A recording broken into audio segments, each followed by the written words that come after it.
2023. I'm with my friend Paul Machin with Black Book. Hello, everyone. So there's been a lot of activity here, Paul. Yes. Yeah. And I apologize. You had to keep coming back. No, that's all right, man. You gotta make hay while the sun shines. That's right. That's right. So for the dealers that are home now that were unable to come, I think what's on everybody's mind right now is price of cars, used cars in particular. Right. Values are dropping like crazy. You've got some big dealer groups that were buying thousands of cars or now buying hundreds of cars. Right. So to the dealer that's out there now, what would you offer as some kind of best practices? Well, if you remember, first week of August, I shared with everyone that really one of the strategies is you need to start pulling back on what you're buying at the price you're buying, because the market by the end of the year is going to drop about 20 points. I was a little off. It's actually closer to 22 points in wholesale, but I don't think that's an alarming number in consideration that we started January of this 2022 at 151% from January 2020. Right, so when you are January 2021, that means that we're starting this year at 130%. We are anticipating another 18 to 20% drop through the rest of the year, not in the next 6 months.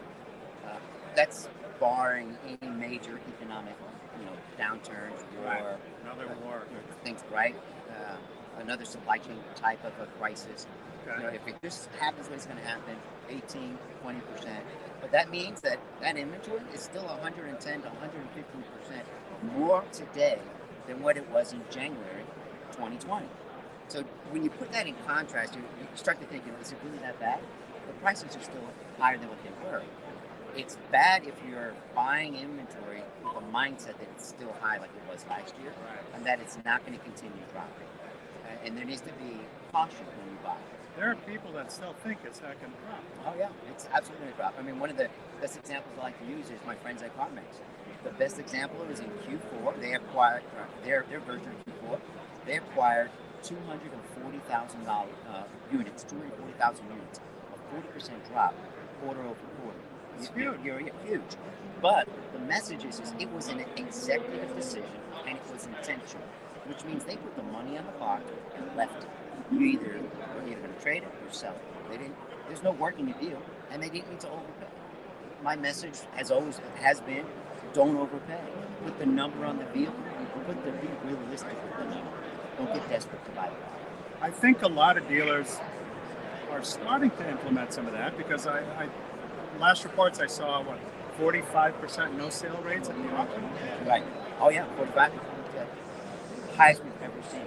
And there are I've heard anecdotally today. And one guy told me he's at the auction. He saw dealers selling 100 vehicles, 71% no sale rate. Because the dealers holding 71% on his inventory because he was holding it too close. He's like he overpaid, and he was hoping that maybe the market would shift. It's not going to shift. You're going to lose.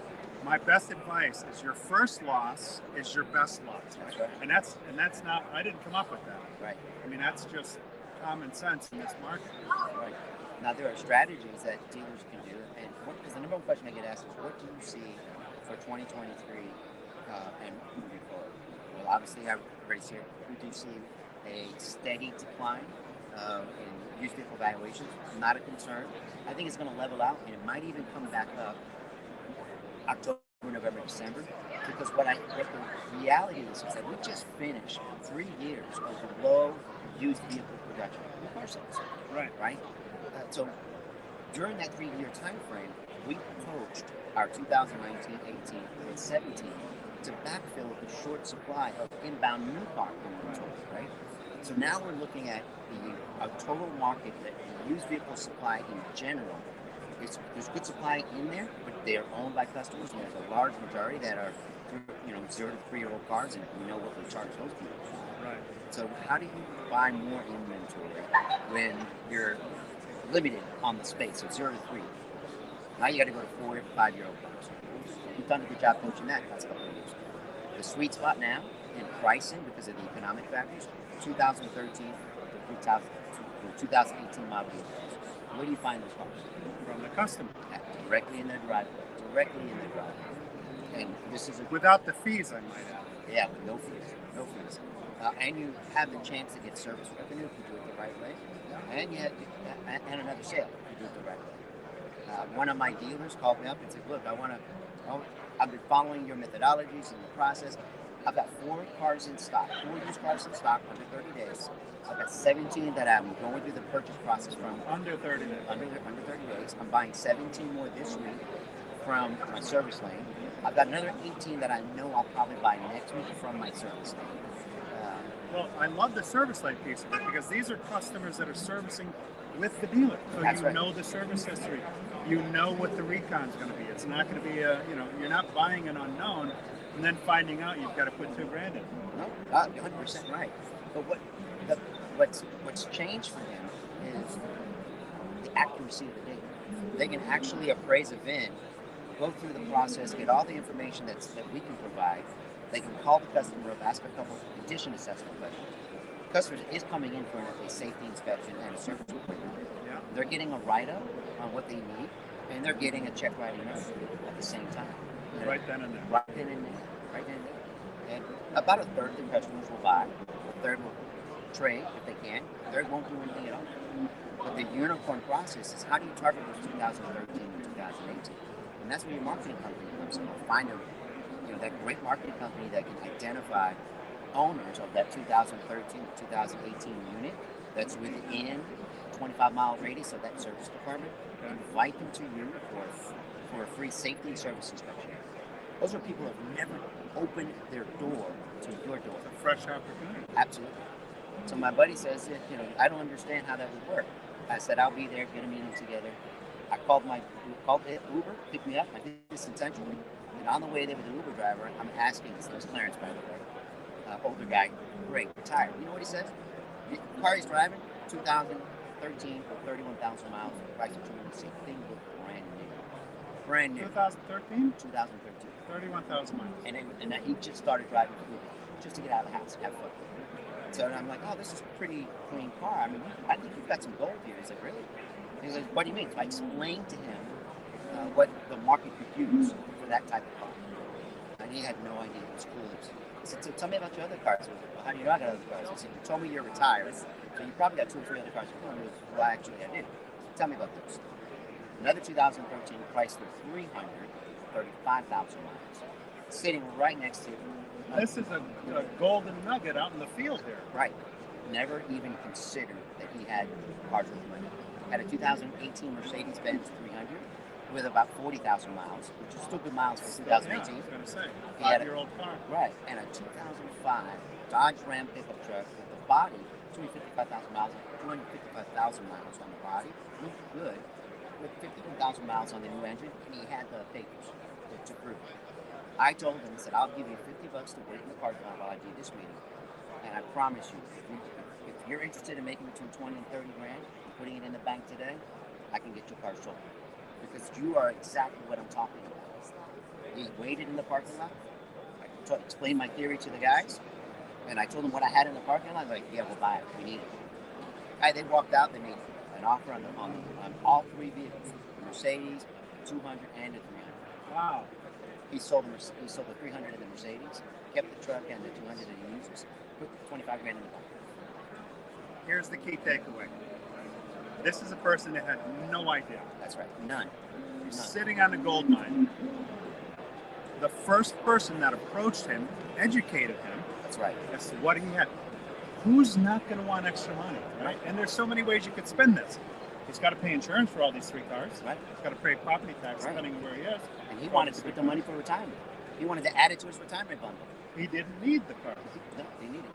Didn't need it. And all you have to do is invite those people to your showroom. You're not visiting. They're not You're not servicing them in any way. Right. So 30% of them. win. Right. If 30% do service, you win. So how does that fit into using Blackwood data?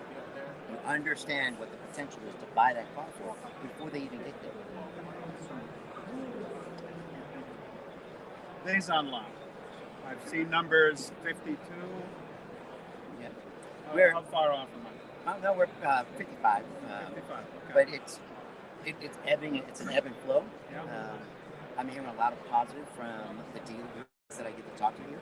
But they feel confident about the tax and spring market. So they're feeling really good about that. The only concern is what the lenders will do, because the lenders are pulling Lenders back. are pulled back. Yeah, they're getting tight. They're starting to get tight. No more 150%. Right, right, right. And the rates are higher, so it's impacting the payment.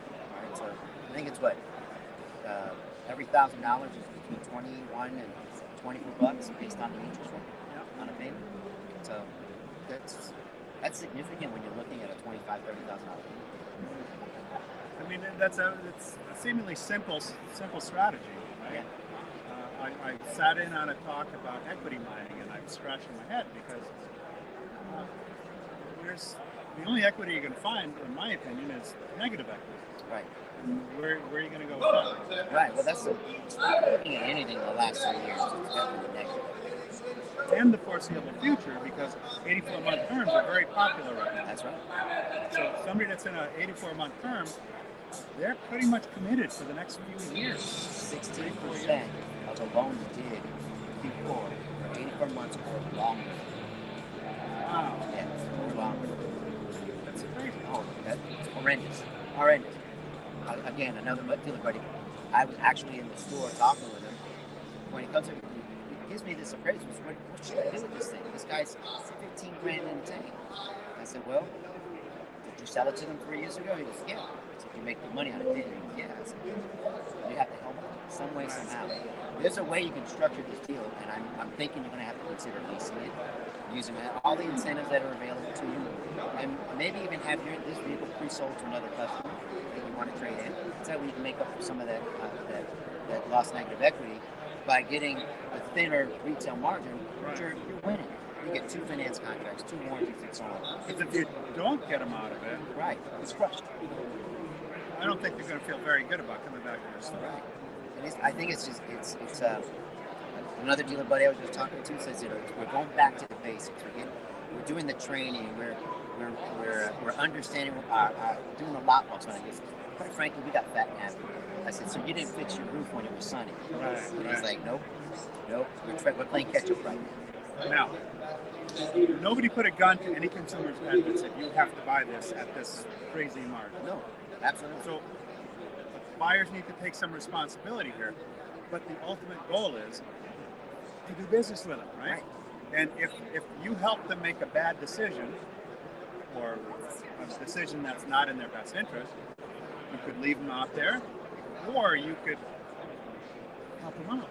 So, and there are creative ways. You've got to really get outside of the box and think. You know, in 2003, when I had my Nissan store, one of the things I was really good at was called a substitution of collateral for insurance accidents on collisions, right? Remember those well. And so I went to every insurance agency that was all around my dealership and let them know, you get a total loss. I don't care what it is. I want the opportunity to help these people get into a new car, and I'll figure out a way to make it work with their lender to absorb some of that negative equity with a substitution of collateral. Like, you understand it? Yeah.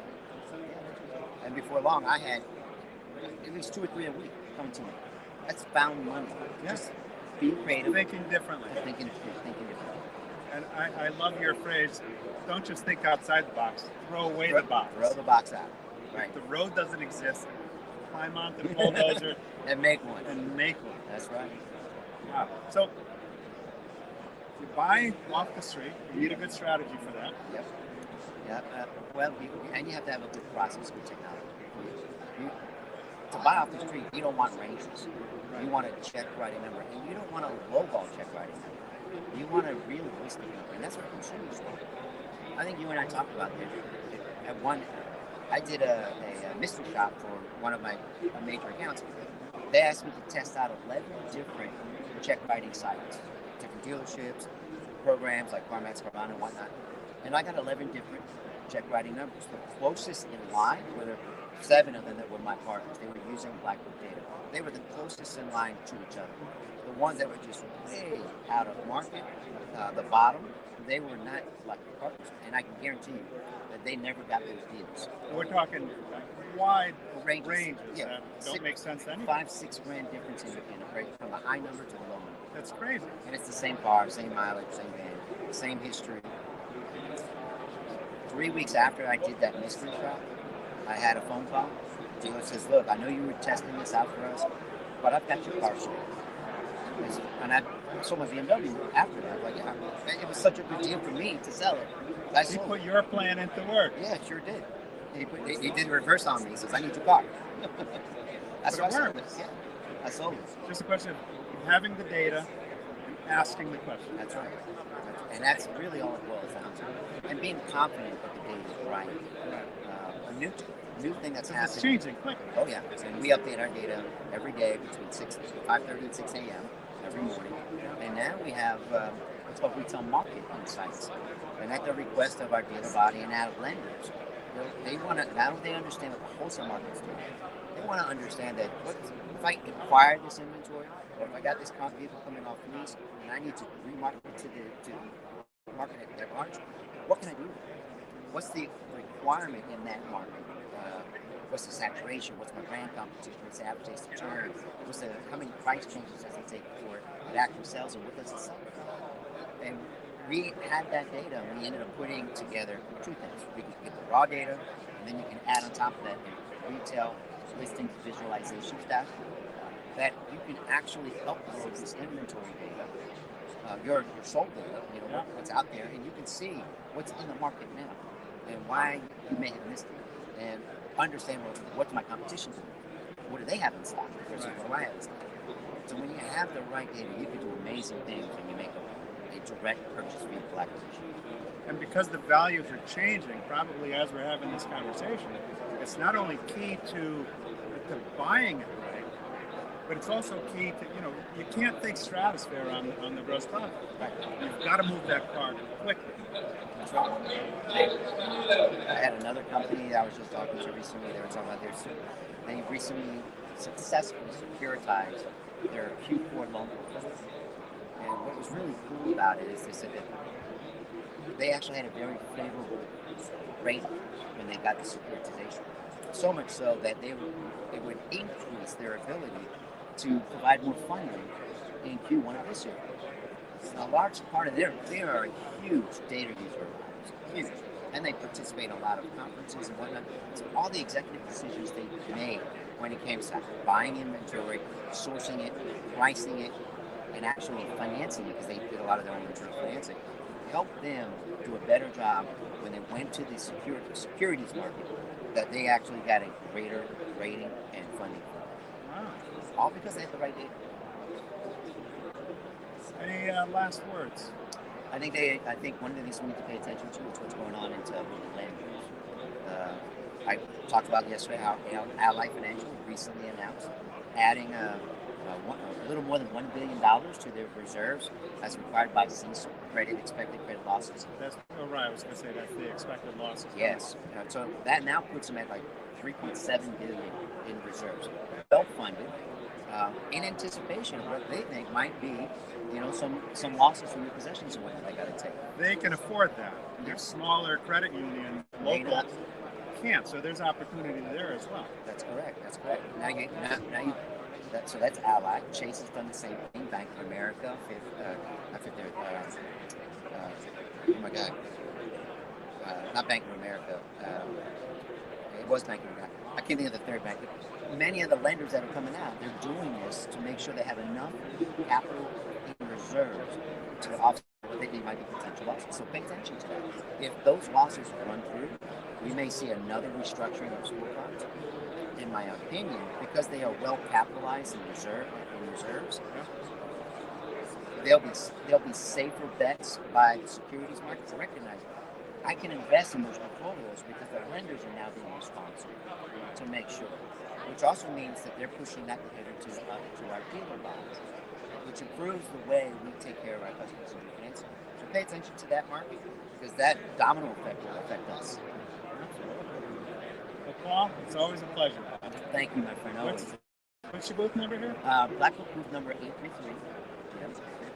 Yep. And please come visit. I'll do my best I can to break away to come hang out with you. Sounds great.